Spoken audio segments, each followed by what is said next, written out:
Amigos de Entre Líneas, ¿cómo están? Estamos aquí con Felipe Restrepo para el High Festival. Él es un escritor y periodista colombiano que fue uno de los... tuviste un galardón de ser de los 39 mejores escritores menores de 39 años en el 2017. Hoy te tenemos aquí porque me parece que ese galardón también fue del High Festival, pero en Colombia. Hola a todos, muchas gracias por esta entrevista. Sí, hoy es mi primer día en Arequipa, es mi primer día en Perú. Llegué después de un día agitado en el aeropuerto de Lima, pero bueno, acá estamos en el Hey. En efecto, en el año 2017 yo quedé en la lista de Bogotá 39, entre los 39 autores menores de 39 años en Latinoamérica. Y bueno, es un placer estar como siempre en el Hey. Dentro de Entre Líneas nos caracterizamos por ser medio cultural y está bastante enfocado en las personas que se dedican al arte, a la escritura, también al periodismo. Entonces, por esa razón yo tenía la curiosidad de preguntarle ¿cuál fue la razón por la cual usted decidió estudiar en primer lugar literatura antes que periodismo, si durante tantos años trabajó en ello? Sí, bueno, para mí realmente nunca ha habido una enorme diferencia entre el trabajo que hago como periodista y el trabajo que hago como escritor. De hecho, siempre cuento esta anécdota. Una vez estaba en un festival similar a este y me invitaron a una cena y me dijeron, la persona que estaba organizando la cena dijo, por favor, los escritores se sientan en una mesa y los periodistas se sientan en otra mesa. Siempre ha existido como esta dificultad o no ganas de decir que los escritores que los periodistas somos también escritores. Y de hecho, yo cuando entré a estudiar letras, cuando empecé, digamos, por el camino de la literatura, al mismo tiempo trabajaba en una revista. Digamos, porque para mí esos dos caminos paralelos, en realidad lo que me interesa es el cruce de ellos, el cruce de la literatura con el periodismo. Y si bien he hecho muchos años de carrera periodística, siempre la he entendido como parte de mi obra narrativa. Es decir, para mí, obviamente sé que la ficción y la no ficción son dos cosas distintas, con cada una con sus reglas, pero para mí es un mismo camino que lleva hacia un mismo lugar y que se va cruzando por momentos. Mi siguiente pregunta sería alrededor de formas de evasión. Yo vi en una entrevista que le realizaron a usted que digamos, la idea de este libro nació a partir de un perfil que usted quería armar y que tenía, bueno, era bastante asombroso, se podría decir, el perfil, pero que faltaban fuentes como para poder terminarlo y que al final usted decidió justamente convertirlo en una obra ya de no ficción en base a ello. Mi pregunta era la siguiente: antes de este momento, ¿usted ya tenía planeado tal vez hacer obras de no ficción? ¿O eso fue como un detonante? Así es, yo siempre soy un gran lector de novelas, me encanta la novela, me encanta obviamente la narrativa, la ficción, y siempre tuve esa idea de querer hacer algún día una novela, de querer escribir algún día una novela. No encontraba el tema, no encontraba la manera, y una vez, un día que estaba trabajando en un perfil, yo ya había publicado varios libros de perfiles, encontré un personaje que me interesaba mucho perfilar, un personaje real. Empecé a investigar, empecé a entrevistarlo, empecé a hacer como la misma tarea que haría para un perfil, pero me di cuenta que era otra cosa, que estaba haciendo otra cosa y que había sobre todo partes de esa historia, momentos de esa historia, momentos de ese personaje, pues que no me servían para hacer un perfil periodístico. Así que sobre ese mismo andamiaje empecé a construir una novela y se fue transformando poco a poco pues en algo más largo, en algo más largo, en algo más largo, y terminó siendo pues mi primera novela. Arequipa es la ciudad de Mario Vargas Llosa, no sé si ustedes lo sabían en general, hasta el High Festival de cierta forma se está realizando acá, en parte gracias a él. Mi siguiente pregunta vendría a lo siguiente: usted también habló mucho de que el periodista tiene que estar en la calle, de las experiencias, ¿no? Usted ha visitado bastantes ciudades, me imagino, y estas ciudades le han causado alguna impresión en general, de acuerdo a los autores que, por ejemplo, usted pudo haber leído de ellos, cómo es que esto, digamos, enriquece a usted su pensamiento, o de cierta forma tiene algún significado para usted, digamos, poder llegar a ciudades. Por ejemplo, a mí me encantaría visitar justamente por Gabriela García Márquez. Tuve la oportunidad de estar en Buenos Aires y para mí fue muy loco imaginar a escritores, a músicos caminando por esas mismas calles que yo. Sí, evidentemente cuando uno tiene héroes literarios, y mi caso es el de Vargas Llosa, yo hice un gran perfil, un perfil muy extenso de Mario Vargas Llosa hace unos años. Lo visité en Madrid, lo entrevisté en Madrid, lo conocí en su casa haciendo sus cosas, su escritura fue muy generoso en el tiempo que me dio. Entonces para mí venir a Arequipa de cierta forma es encontrarme un poco con él, ¿no? esos autores que uno admira, que quiere tanto encontrar en la ciudad donde nacieron, donde crecieron, imaginar que en tal esquina o en tal lugar de pronto algo se les ocurrió de su obra narrativa, pues es para mí muy llamativo, muy interesante. Entonces creo que sí, es una experiencia siempre visitar cualquier lugar, así sea una gran capital, una ciudad más pequeña, una ciudad mediana, donde haya habido o no escritores, siempre es una experiencia encontrar un nuevo lugar y tratar de descubrirlo. Bueno, mi siguiente pregunta va un poco enfocado al hecho del periodismo escrito actualmente, que se puede dar bueno, en periódicos o en las redes sociales. ¿Usted cree que existe un reto o cuál es el reto que se puede llegar a tener este tipo de periodismo para llegar a las masas más que antes, ¿no? Porque últimamente, bueno, las personas leen un poco menos, más que todo uno se suele informar de manera audiovisual y la escritura y el estilo de escritura es algo en realidad muy rico, pero que de cierta forma parece que no atrae mucho, sobre todo a los jóvenes que necesitan informarse y que pueden encontrar también uno llega también a tender a pensar de que el periodismo es algo bastante limitado de cierta forma, pero es porque no llega a leer justamente a buenos escritores también, claro, que los hagan entender justamente cómo debe funcionar esto. Mira, siempre que me hablan de esa crisis del periodismo, que la gente no lee tanto, yo creo que la gente hoy día lee mucho, está todo el tiempo conectada, está leyendo, está recibiendo información.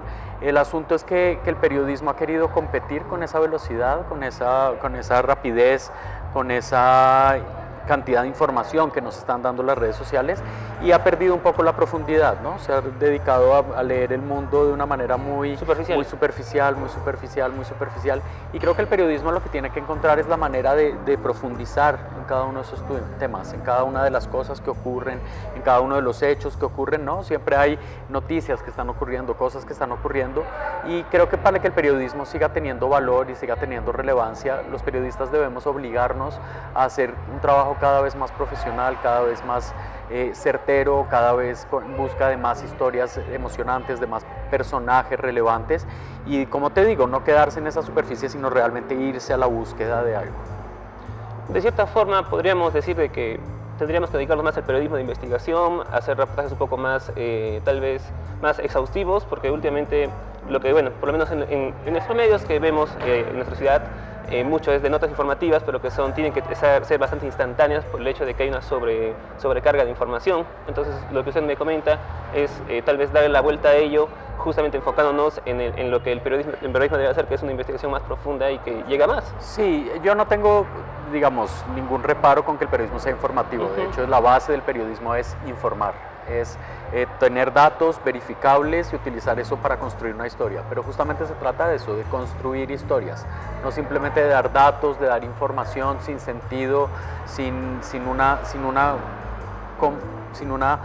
sentido narrativo, sin un elemento que haga que la gente se apasione, entienda y se vea reflejado ahí, ¿no? El periodismo frío, el periodismo que solo nos da datos, que no se preocupa por contar una historia, pues no es empático con la gente, ¿no? La gente no se ve reflejado ahí, la gente solo ve información, datos, fechas, pero no ve una historia, no ve unos personajes, no ve unos hechos que vale la pena encontrar y creo que el periodismo lo que debe es explorar todas esas cosas fascinantes que ocurren en la realidad.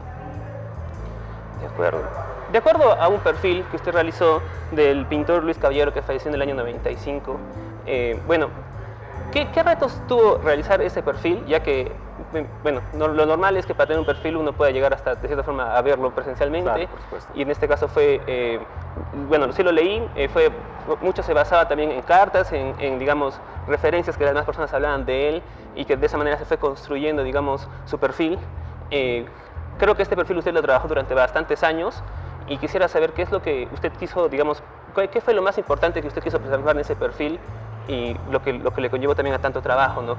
¿Cuál fue la dificultad? Bueno, claro, fue un perfil que yo tenía desde hacía muchos años, quería hacerlo. Justo no conocí a Luis Caballero, que es un importantísimo pintor colombiano, para mí uno de los más grandes de la historia del arte colombiano.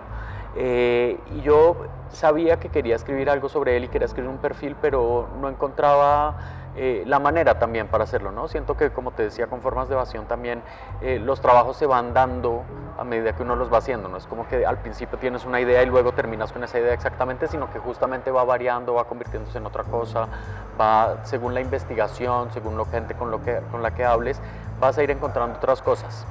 Yo fui poco a poco tomando información que encontraba, tuve la suerte de que la familia de Luis Caballero me permitió ver sus correspondencias, sus archivos, sus bocetos, y fui construyendo este perfil extraño, como tú dices, porque es de alguien muerto.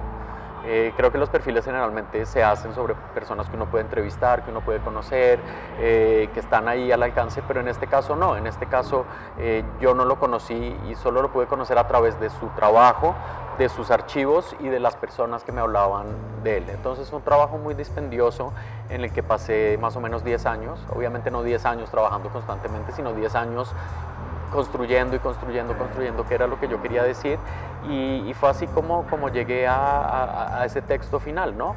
Que es bastante extenso, por cierto.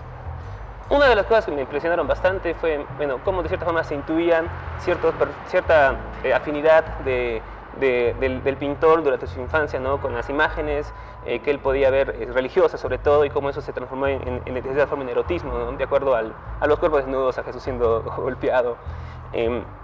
Relacionado un poco con ello, ¿en qué momento usted decidió o tuvo la idea de decir, bueno, creo que quiero ser escritor? ¿Cuál fue algo que lo despertó, digamos, en su niñez o algún momento en el cual usted dijo, porque usted pudo haber sido, bueno, lo que quiera, ¿no? De cierta forma. Sí, o no sé si uno escoge o si lo escoge a uno su oficio. Yo crecí en una familia que obviamente siempre hizo parte del periodismo colombiano.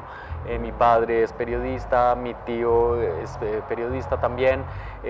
Siempre crecí en ese mundo de los diarios, de las revistas, y ahí me fui metiendo, digamos, sin una empujón de nadie, sin ninguna presión para hacerlo. Con bastante naturalidad. Sí, con bastante naturalidad, se fue dando, me iba yo relacionando. También en mi casa siempre, de niño, siempre hubo una biblioteca inmensa que estaba ahí para quien quisiera leer. Entonces yo llegaba y agarraba libros, cualquiera que estos fueran, y empezaba a leer, ¿no? Entonces de una manera se dio muy natural, y fue así como yo me fui enamorando del oficio de contar historias y de leer y de escribir, y sí, la palabra sería natural. Fue un proceso que se fue dando, en el que nadie me obligó, y por eso decidí, y entre más lo hago, pues más me gusta, pero también me parece más difícil. Tengo una pregunta relacionada al hecho de que durante su trayectoria trabajando, en un punto también su jefe fue el Gabriel García Márquez, ¿no? Yo quería saber si en algún punto usted, bueno, al margen de lo que podrían hablar sobre el trabajo, en general sobre la redacción para el periodismo, hablaban sobre literatura, o alguna vez, por ejemplo, usted, si es que tenía alguna historia escrita, se la llegó a mostrar o recibir algún tipo de consejo? No, jamás, digamos, eso no pasó nunca, pero tuve la suerte en la revista Cambio, cuando empecé mi carrera. La primera revista en la que trabajé se llamaba Cambio, era una revista colombiana, y Gabriel García Márquez era el propietario y el editor también. Y digamos, tuve la suerte de verlo trabajar ahí, de que, digamos, él no revisaba mis textos directamente, pero pues sí estaba ahí, hablaban los consejos de redacción. Y muchos años después, cuando yo viví en México, tuve la suerte de conocerlo más profundamente, de hablar con él, de tener largas conversaciones sobre diferentes temas, no necesariamente sobre literatura, sobre su trabajo, aunque a él no le gustaba hablar mucho de su trabajo, le gustaba hablar más de la vida y de las cosas que pasan en la vida, y fue así como lo fui conociendo y fuimos forjando una estrecha relación. Por otro lado, yo quería preguntarle respecto a, bueno, usted, como le comenté, yo me vi una entrevista en la cual era época de pandemia todavía, y todavía estaba un poco viéndose si es que se iba a poder salir a las calles o no, y usted hablaba de que eso estaba afectando bastante, no sabía cuánto tiempo iba a poder soportar el periodismo de esta manera, y mi pregunta va relacionada un poco al hecho de, para uno poder llegar a ser un buen escritor, periodísticamente hablando, si es, digamos, más necesario estar siempre en las calles buscando, digamos, la noticia, o tal vez también qué importancia tendría también el hecho de tener una buena escritura, ¿no? Básicamente un buen estilo, tener buenos referentes en cuanto a la escritura. ¿Cómo usted compensaría eso? ¿Cuál debería ser más, cuál debería ser menos? ¿O si es un 50-50? Ok. No, bueno, yo creo que lo bonito de nuestro oficio es que tampoco hay fórmulas y uno no puede decir 50% así, 50% de esta manera. Creo que cada quien encuentra su manera de hacerlo, pero definitivamente creo que una cosa muy importante para un periodista es ir al mundo, salir a las calles, entrevistar personas, conocer gente, conocer historias, porque las historias están ahí, en las calles, no van a llegar a tu puerta a tocarte a decir, hola, soy una historia, cuéntame. Tú la vas a tener que encontrar, vas a tener que buscar, vas a tener que hablar con gente, vas a tener que de todas maneras estar en contacto con el mundo, y eso es lo que te enriquece, pero a la vez tienes que trabajar muchísimo en la manera como lo vas a contar. Y esto implica trabajar tu escritura, trabajar tu estilo, leer mucho, realmente dedicarle mucho tiempo y mucho trabajo. Este es un oficio que requiere de muchísimo tiempo y de muchísimo trabajo. Por último quería preguntarle, bueno, más que preguntarle, quería saber si nos podría tal vez recomendar algunos autores o algunas obras. Podrían ser también nuevos, me gustaría bastante también por el hecho de que, bueno, por el premio que se le dio a usted de ser de los 39 mejores escritores de 39 años, tal vez yendo un poco por ese lado, si usted conocerá algún escritor nuevo que le ha gustado bastante y quisiera recomendar a la gente para que lo pueda leer. Bueno, claro, hay obviamente muchos libros y muchos autores que me gustan y que recomendaría, pero últimamente he leído a muchísimas autoras.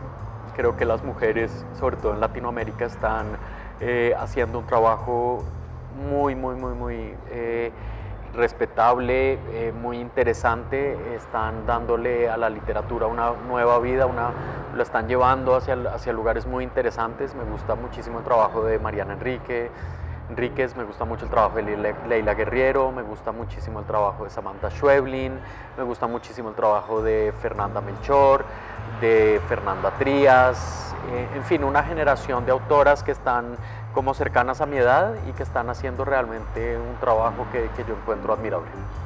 Y por último, para finalizar, quería preguntarle sobre qué opina del High Festival, que ya está realizando hace bastantes años.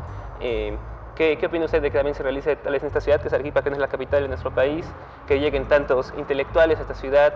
¿Cuál es su percepción sobre ello? Pues bueno, tengo muchos años de participar en los diferentes Hey Festival. Este es mi primero en Arequipa. He participado en los que se han hecho en México, en Querétaro, en Jalapa, obviamente los que se han hecho en Cartagena de Indias, obviamente incluso estuve en el Hey de Gales, donde se originó el festival, donde nació el festival, y para mí es realmente un privilegio para las ciudades donde se organiza y para los países donde se organiza poder tener un festival como este, al que llegan tantas personas increíbles, tantas personas creadores que se dedican a tantas cosas y que tienen tanto que decir, tanto que creer, y creo que es una oportunidad genial para la gente joven como tú, pues para toda la gente, pero para la gente joven es una manera de entrar en contacto con cosas que se están haciendo en otros lugares, que se están haciendo de manera increíble, y creo que lo que deja un festival como el Hey Festival es una cantidad de enseñanzas y una cantidad de cosas que valen la pena.